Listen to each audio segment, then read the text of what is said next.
Sinners has just been released in the cinema, and I'm genuinely blown away by what I just watched. I remember seeing the teaser for this movie, with it first being advertised maybe back in around October last year, and I had no clue what to expect. But one thing for sure, I didn't expect this genre boundary pushing movie to hit the screen and have me leaving the cinema feeling so emotional and moved by what I just watched.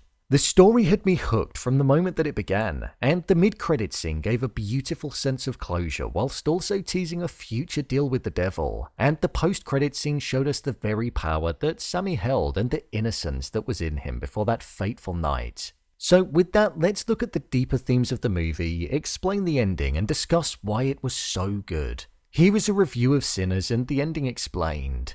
Just to let you know, this video will contain spoilers. The ending explained.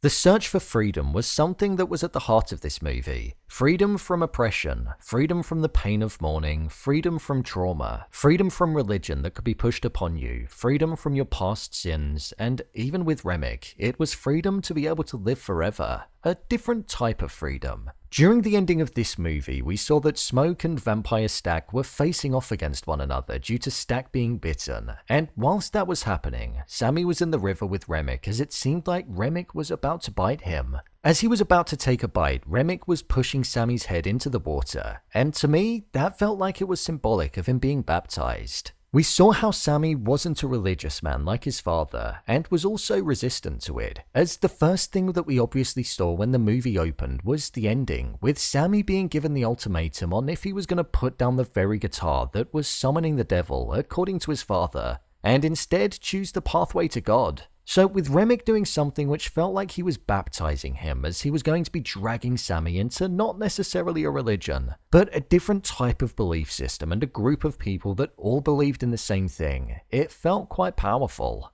I also think with Sammie turning to God when he knew that it was his last resort when he spoke the Lord's Prayer, only to have Remmick say it back to him, it was something that I think made him realize that the religion that his father was trying to push upon him wasn't as powerful as his father believed. With all of the vampires saying it, and them being referred to as the devil at points in the movie, it showed the lack of power that the prayer had. Even God couldn't save Sammie at that moment.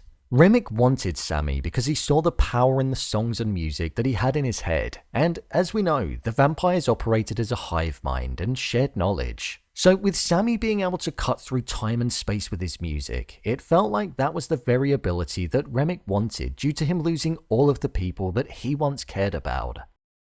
The vampires naturally have that instinct where they have this desire to bite and recruit, but the pain of a soul being stuck for eternity and not getting their eternity in the afterlife with the people that they lost, like what we saw Smoke go on to get with Annie and his daughter that he lost. It's a pain that was definitely felt when looking at the vampires, so Sammie's ability would be powerful. Sammie actually smashed his guitar over Remmick's head when they were in conversation, which felt like a moment that was symbolic. Symbolic due to the instrument that he treasured and the power that he held being music, being something that was personified as an actual physical weapon and it doing damage. Sammie was on the cusp of being bitten when Smoke appeared and put the stake through Remmick as the sun was rising, which ultimately rendered Remmick to the point of being killed. And also many of the others were as well, as they were stuck there being burned by the light of the sun. Smoke told Sammie to go back home, and that was when we saw the opening scene of the movie where he walked into church and his father told him to put down the guitar. However, as we saw, Sammie chose a life of music and freedom than that of being a prisoner to the religion that he didn't believe in.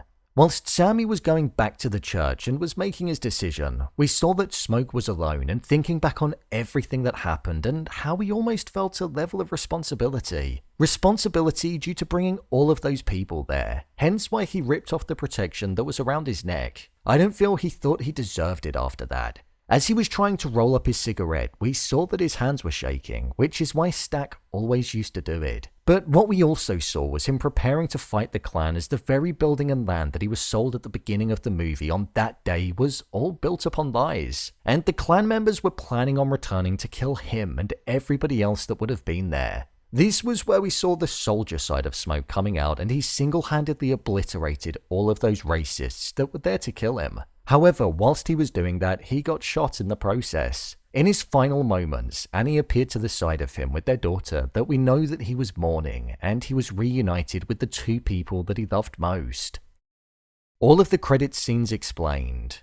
When it came to the first of the two credit scenes, it cut to the 1990s, and Sammie was now an old man and was finishing up playing his set in a bar, showing that blues was something that he continued to play throughout his life, and he went on to have that career in music like he spoke and dreamed about earlier on in the movie.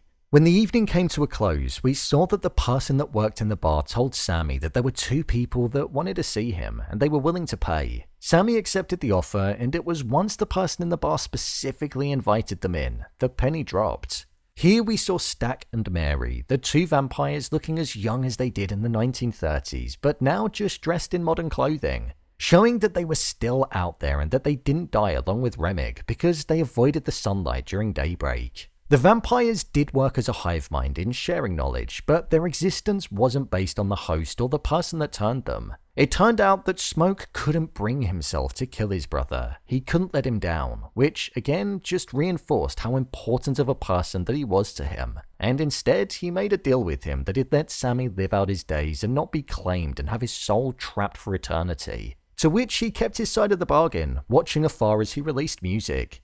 Sammie was offered the chance of being turned because Stack could smell that he didn't have much time left, but he chose to decline it. Blues is often said to be focused around themes of hardship, melancholy, resilience, survival, and hope, and by that point, Sammie had lived a life and embodied what blues as a genre truly was.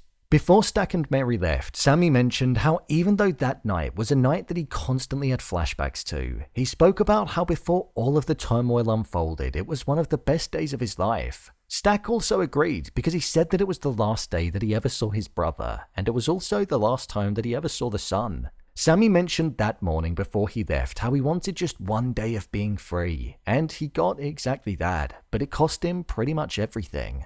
There's something relatively painful about the idea of a soul being trapped on Earth for eternity. However, with Stack, with him being with Mary, somebody that was his one true love, it did have an element of romance to it, even though they both didn't choose to have their souls trapped forever. Knowing how Stack won't ever get to see his brother again is a pain that definitely went through the screen, and I felt it as a viewer because they were so close. The second credit scene that occurred was one of Sammie sitting in front of the very church where the movie first opened, and he was singing the song, "This Little Light of Mine," in the style that we heard him often performing. This seemed to be prior to that eventful evening taking place, and it just showed us the passion for music that Sammie had and the freedom that he had when within it. He didn't know the power that he had with the music that he played at that point, and exactly what he could do. My review of the movie. Honestly, this was an incredible movie. As I said at the start of the video, I didn't expect any of what I saw unfolding within it to happen, and also the deeper themes to be explored as well. The powerful nature of the story and the entire concept of having somebody that had a passion for blues, which is often considered to be the devil's music, who was the son of a pastor, but with that passion also having the ability to summon evil from it, was a concept that just felt so original. The whole element of music doing two completely different things that were on contrasting ends of the spectrum, such as bringing people together and providing such passion, joy, emotion, and freedom, but it also being the catalyst of removing every single one of those things with the evil that it attracted, was a level of conflict that I thought was executed really well. With Sammie driving off at the end with his guitar in hand after knowing that he could single-handedly summon vampires again, but choosing to have that sense of freedom through music was just so powerful.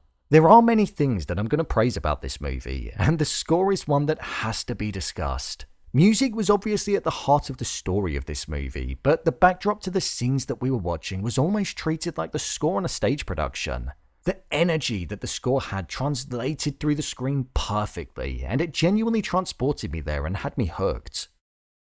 It was even used as transitions, which you don't see that often, but by doing so, it was so creative, and it provided a feeling that I don't often feel when a scene changes. In terms of the performances in this movie, there honestly isn't a bad one in the slightest. Michael B. Jordan played two characters, and even though he's on screen at the exact same time as himself, they genuinely felt like two different brothers that had their own personalities, so it was impressive. Considering he was deeply connected to him and both brothers essentially lived for the other, you felt that emotion when one was taken. You also felt that with him having to kill Annie too. Smoke being reunited with her in the afterlife and him seeing his daughter was a moment that I didn't expect to happen, and it was deeply emotional. Even seeing him having to roll his cigarette on his own after finding out that Stack used to do it because Smoke literally couldn't was something that just felt painful. It showed the bond of not only twins that care about each other, but the bond that brothers have right down to their core. So that absence was felt through the screen. I also thought when he took off the protection around his neck, it showed that he felt responsible for all that happened that night by getting all of the people there, and that he didn't see the need for protection in life anymore because everything that he once cherished was gone. Miles as Sammie was a true standout performance, and considering it's his debut, he absolutely smashed it. Apparently he practiced guitar for several hours a day for several months in preparation for this role, and he really did embody the blues that was at the heart of the character, and you felt the passion that the character had when performing too, so he did a phenomenal job. One element of Sammie's character that I liked was that Slim mentioned how he had socks that were older than him, so he didn't think that he could truly know blues, but by the end of the movie, a mere 24 hours after he met him, the blues in him was running deep. Jack O'Connell was also amazing as the villain Remmick. I hadn't seen him in much for a while, but he embodied that sinister nature that the vampire needed to have, and he was genuinely one of the most menacing vampires that I'd seen in a long while. He'd suffered pain, and with that pain, he was essentially causing more pain for others. So there was an interesting backstory to him. It was good because he wasn't just a vampire that had a thirst for blood. The singular glowing dot that all of the turned vampires would have in their eyes was so subtle, but it was a prime example of less being more, because it made them look even more sinister and haunting than if it was the entirety of their eye, for example. Ryan Coogler deserves a lot of praise for this movie. His direction is something that was truly felt throughout all of it. One scene that stands out in particular for me is the one where Sammie was performing and then all of the different eras of artists and music just started appearing around him, and the sound started changing too. It was just beautiful, but in going from the beauty of being lost in that music to the camera panning down and having us seeing how Remmick saw the appeal in that, and the prospect of seeing the people that he lost due to time and space being able to be broken, it gave good motive to the villain, and it turned a beautiful scene into a haunting one. This movie didn't start off as a vampire movie in the slightest, other than the brief flashbacks that Sammie had to the few hours before when he was walking through the church.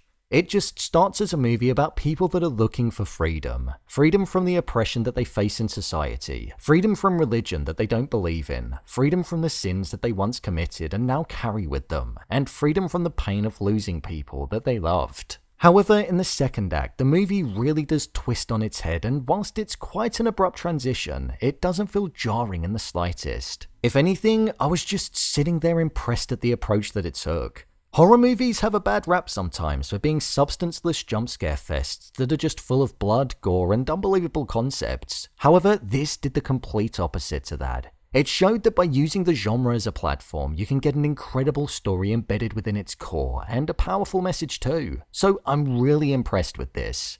Honestly, I can't recommend this movie enough. It's one of the best films that I've watched this year, and I gave it 5 stars on Letterboxd, which is rare. It's really worth the watch, so if you get the chance to, make sure you do. So, there you have it, a review of Sinners and the ending explained. What did you think of this movie? Share your thoughts in the comments. As always, thanks for tuning into the video, and I'll see you in the next one.